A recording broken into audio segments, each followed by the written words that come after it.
नमस्कार दोस्तों, कैसे हो? आई होप आप लोग बहुत बढ़िया होंगे। दोस्तों, आपका हमारे यूट्यूब चैनल आईसी एजुकेशन में बहुत बहुत स्वागत। दोस्तों, आज की इस वीडियो में मैं पढ़ाऊंगा आपको, जैसा कि आप लोग देख पा ही रहे होंगे। आज की इस वीडियो में मैं आपको वाराणसी पढ़ाऊंगा, जो कि क्लास 10th का पहला संस्कृत में स्थित पहला चैप्टर है वाराणसी, जो कि बनारस से संबंधित है। दोस्तों, यह चैप्टर आपके पेपर की दृष्टि से बहुत ही ज्यादा इंपॉर्टेंट है। यदि आप 2025 में अगर बोर्ड का एग्जाम देना चाहते हो तो यह वीडियो आपके लिए बहुत ही अधिक इम्पोर्टेंट है। देखिए दोस्तों, इस चैप्टर में ज्यादा कुछ नहीं, बस बनारस के बारे में ही दिया गया है। बनारस जो कि तीर्थ स्थलीय स्थान है, बहुत ही अधिक फेमस भी जगह है, और इस चैप्टर में आपको यही दर्शाया गया है, इसी का वर्णन किया गया है। तो चलिए दोस्तों, देरी न करते हुए पढ़ाई को शुरुआत करते हैं। देखिए, वाराणसी सुविख्याता प्राचीन नगरी। देखिए, वाराणसी सुविख्याता। देखिए दोस्तों, मैं एक एक शब्द का आपको अच्छे से समझाते हुए चलूंगा, ताकि आपको कहीं भी कोई भी दिक्कत ना हो। देखिए, वाराणसी सुविख्याता प्राचीन नगरी। वाराणसी सुविख्याता यानी बहुत ही विख्यात, यानी बहुत प्रसिद्ध है। प्राचीना नगरी, प्राचीना यानी पुरानी, नगरी यानी नगर है। वाराणसी एक बहुत ही प्रसिद्ध एवं पुरानी नगरी है। इयं विमल सलिल तरंगायाः गंगायाः कूले स्थिता।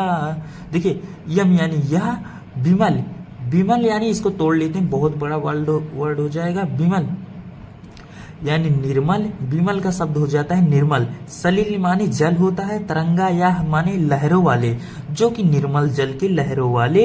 गंगा याह यानी गंगा, कूले स्थिता के किनारे स्थित है, जो कि निर्मल जल के लहरों वाली गंगा के किनारे पर स्थित है।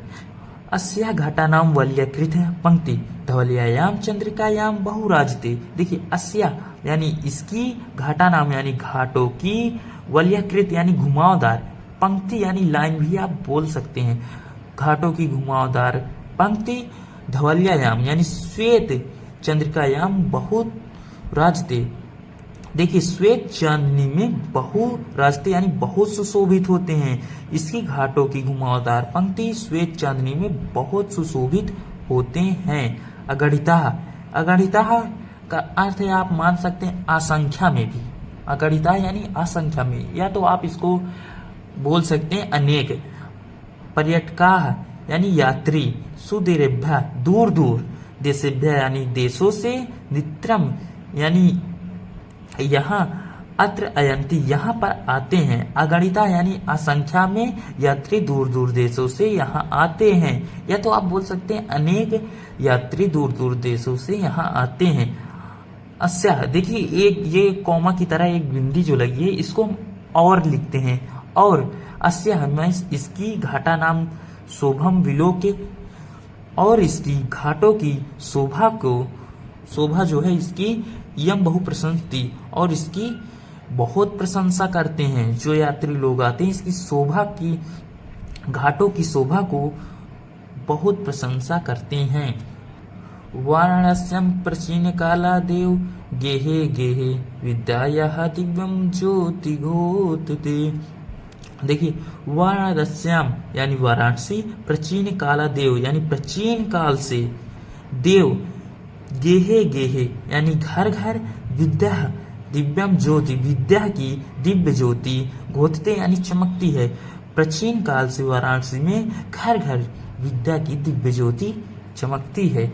अधुनापि यानी आज भी, अत्र संस्कृत वाग्यधारा सतता प्रवाहिती, आज भी यहाँ पर संस्कृत वाणी सतता यानी लगातार प्रवाहित है, यानी बोली जाती है। जाना नाम ज्ञानस्य वर्धति, और जो कि मनुष्यों का ज्ञान बढ़ाती है।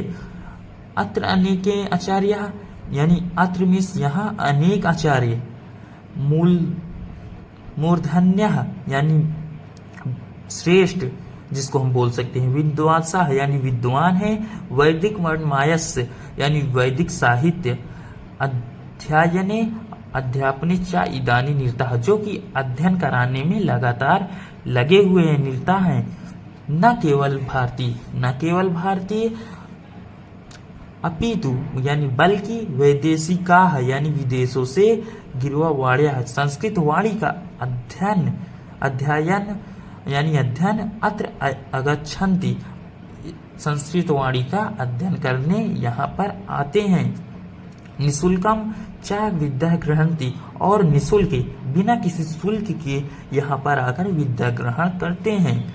अत्र हिंदू विश्वविद्यालय संस्कृत विश्वविद्यालय काशी विद्यापीठम इत्येत त्रयः यानी यहाँ हिंदू विश्वविद्यालय काशी विश्वविद्यालय और संस्कृति विश्वविद्यालय ये त्रय यानी ये 3 विश्वविद्यालय है यानी विश्वविद्यालय शांति यानी है।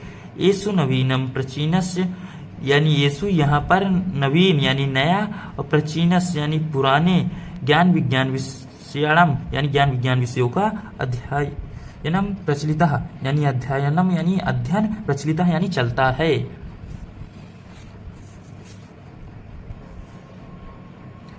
एषा नगरी भारतीय संस्कृते संस्कृत भाषा केंद्र स्थलम अस्ति। देखिए एषा नगरी यानी यह नगरी भारतीय संस्कृति यानी भारतीय संस्कृति संस्कृत भाषा यानी संस्कृत भाषा का केंद्र स्थलम अस्ति यानी केंद्र स्थल है।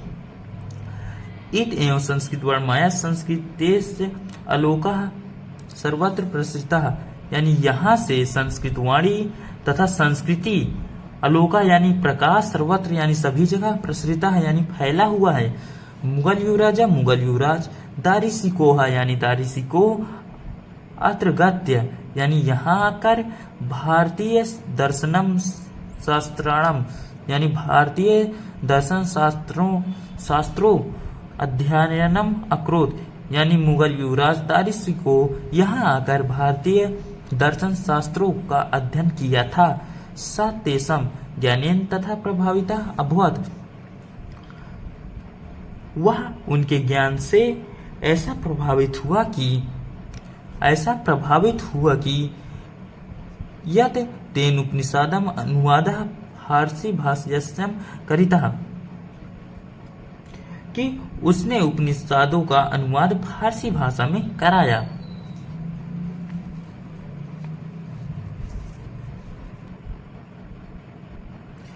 इयम नगरी विविध धर्माणम संगम स्थली यानी यह नगरी विविध धर्मों की संगम स्थली यानी यहाँ पर पाए जाते हैं। यहाँ पर अनेक धर्मों के लोग पाए जाते हैं। महात्मा बुद्ध यानी महात्मा बुद्ध, तीर्थकार यानी तीर्थकार, पार्श्वनाथ, शंकराचार्य, कबीर यानी कबीर, गोस्वामी तुलसीदास यानी और गोस्वामी तुलसीदास, अन्य च बहवः यानी और अनेक महात्माओं ने अत्रगत यहाँ आकर स्वीयन यानी अपने विचारों को विचारन न केवलम दर्शन यानी न केवल दर्शन हेतु साहित्य धर्मे अपितु कला क्षेत्रों में इयम नगरी साहित्य धर्मे बल्कि कला क्षेत्रों में भी यह नगरी विधानम कला नाम यानी अनेक कलाकार शिल्पा से यानी शिल्पाकृते लोका विस्तृता यानी यह नगरी अनेक कलाओं और शिल्पों के लिए लोक में प्रसिद्ध है। शिल्पानस्य कृते लोका विस्तृता अत्रतः कौशेटिका देशे देशे सर्वत्र स्मृते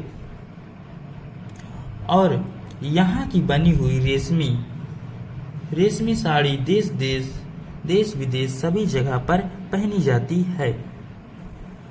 अत्रतः प्रस्तर मूर्तियां प्रथितः यहाँ की पत्थर की मूर्ति बहुत प्रसिद्ध है। इयम निजाम प्राचीन परंपरा निदानी मापी यानी यहाँ इस समय भी प्राचीन परंपराओं का पालन कर रही है। इसका वर्णन देखिए तथैव गीयते कवि भी और इसका वर्णन कवियों ने गीत में किया है। देखिए मंगलम मरणम यत्र विभूति यत्र विभूषणम कौपिन्नम यत्र कौशेयम काशिकेनोपमायते। देखिए दोस्तों ये श्लोक भी है एक प्रकार का, और आप इसको याद कर सकते हैं। आपके पेपर के दृष्टि से ये भी बहुत इंपॉर्टेंट है। देखिए दोस्तों, मंगलम मरणम, जहां मरना भी कल्याणकारी है, विभूति यत्र विभूषणम, और जहां की भस्म भी आभूषण है, और कौपिन्नम यत्र कौशेयम, जहां कौपिन भी रेशमी है, जहां कौपिन भी रेशमी होती है, काशी केनुक मायते, और उस काशी को किससे मापा जा सकता है, अर्थात किससे तुलना की जा सकती है। तो दोस्तों इसी श्लोक के साथ हमारा चैप्टर जो है वह समाप्त होता है। आई होप आपको समझ में आया होगा। दोस्तों मैं ऐसे ही इंटरेस्टिंग वीडियो आपके पास लाता रहूँगा। ऐसे ही वीडियो पाने के लिए और 10th में अच्छा परसेंट बनाने के लिए आप इस चैनल को सब्सक्राइब कर लीजिएगा, और वीडियो को लाइक कर दीजिएगा, और चैनल पर नए हो तो चैनल को सब्सक्राइब कर दीजिएगा। मिलते हैं अगले धमाकेदार वीडियो के साथ। जय हिंद।